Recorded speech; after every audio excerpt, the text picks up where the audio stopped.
Bonjour à tous et tout d'abord une excellente année 2014 à vous. Et pour bien commencer l'année, une bonne nouvelle. La convention entre l'association des parents d'élèves du lycée et la nouvelle direction du cinéma de 40 ans est relancée, ce qui signifie que le billet d'entrée pour le cinéma Le Cotentin est à 2,50 € sur présentation de la carte étudiante. L'association des parents d'élèves complète le financement, alors un grand merci à eux.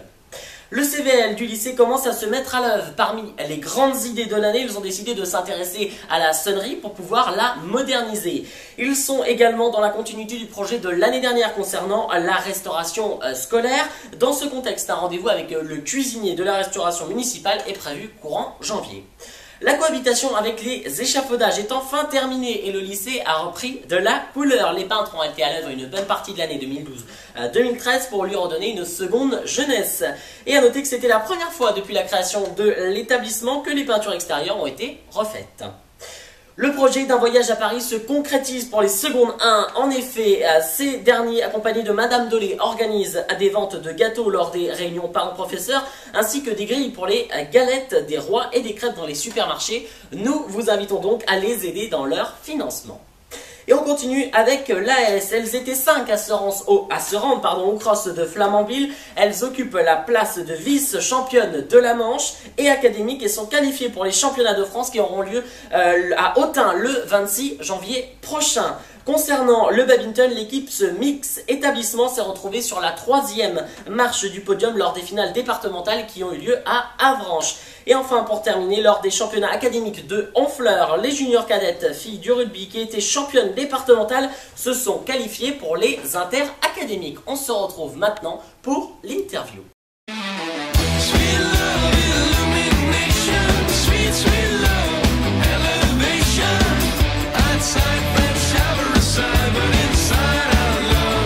Et on commence par regarder les photos du voyage aux USA de l'année dernière.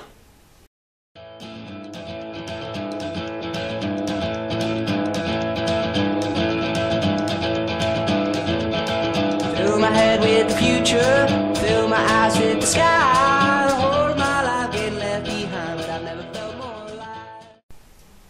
Monsieur Patrick Vissot et Madame Lasnon nous font le plaisir d'être avec nous pour nous parler de leur grand voyage aux USA. Veuillez les accueillir bien fort.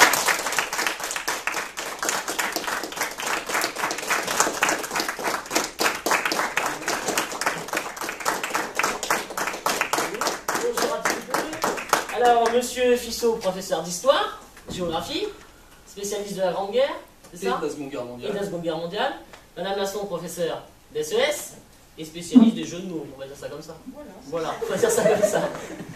Alors, on vient de regarder à l'instant les photos du voyage de l'année dernière, Monsieur Fissot, et on aurait voulu savoir si le but de ce voyage change, s'il y a des différences dans le but de ce voyage, en fait. Oui, alors par rapport à l'an dernier, donc, on était sur un format de découverte des États-Unis dans le cadre du programme de terminale, mettant l'accent sur les lieux de pouvoir et sur la géographie urbaine. Cette année, on est plus dans une démarche liée à l'histoire en elle-même, avec les commémorations du 70e anniversaire du débarquement qui vont avoir lieu donc, au mois de juin. Il y a eu un programme qui a été mis en place par la région Basse-Normandie, qui s'appelle 70 voix pour la liberté, et qui nous a donné l'opportunité de préparer des rencontres avec des vétérans américains. Dans un premier temps, il avait été envisagé simplement des rencontres avec ces anciens combattants américains, et plus largement maintenant la région va nous accompagner pendant 5 jours, donc avec une délégation officielle, avec différents élus, pour cette série d'entrevues donc à Washington, et ensuite on poursuivra notre voyage sur 2 jours et demi à destination de New York. Waouh, la classe, New York et tout. Donc oui, le but change relativement, ouais. Oui, c'est-à-dire qu'en fait on va pendant 5 jours, on va vraiment collecter des témoignages de vétérans. On a plusieurs entrevues qui sont prévues donc, sur les 5 jours. Il y aura également une entrevue à l'ambassade de France à Washington avec les associations de mémoire américaines, et il y aura surtout, c'est une cérémonie à laquelle moi je tenais, qui ne s'est pas exactement déroulée comme on l'envisageait au départ pour des raisons très particulières, mais en fait on aura surtout une grande cérémonie à Arlington, qui est le grand cimetière militaire américain. D'accord. Et Madame Lasnon, l'organisation de ce voyage, alors qu'allez-vous visiter, qu'allez-vous découvrir notamment à New York? ou à Washington? Alors, tout d'abord, nous partons le 22 janvier. Donc toute la première journée va être consacrée au voyage, on va dire. On va arriver donc à Washington en fin de journée. Les 2 premiers jours, 23, 24, il est prévu qu'on visite tout un tas de choses sur Washington, hein, notamment le Capitole, le Pentagone et quelques musées.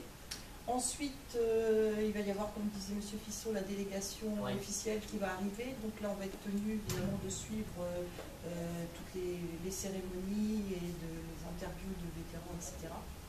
Puis, nous devons aller à Arlington, je crois aussi, donc le dimanche au cimetière. Et donc sur Washington, je crois que c'est à peu près tout. Ensuite, la délégation doit repartir le 28 janvier et c'est à ce moment-là que nous partons en train sur New York pour 3 jours. Où là, il est prévu qu'on visite un musée. Alors, on n'a pas encore bien décidé si c'était le Met ou le MoMA, enfin un des deux. Et puis on doit visiter les principaux quartiers de New York, Times Square, Central Park, enfin il y a plusieurs choses qui sont prévues, hein, le Rockefeller Center. On reprend une partie du format de l'an dernier, voilà. sur 2 jours et demi. Voilà. Qui avait bien marché dans le voilà, nous reprenons l'avion le 31 janvier pour arriver sur Paris tôt le 1er février. D'accord. Voilà. Et il ne me reste plus qu'à vous souhaiter un good trip, avec un bel accent anglais. Merci d'avoir été avec nous, merci d'avoir répondu à mes questions. Merci aussi à toutes les personnes qui m'ont aidé à la réalisation de ce nouveau numéro de Civar News. Merci aussi au public qui a été avec nous. Merci à vous. On se retrouve très bientôt sur civar.fr. Que votre semaine soit belle.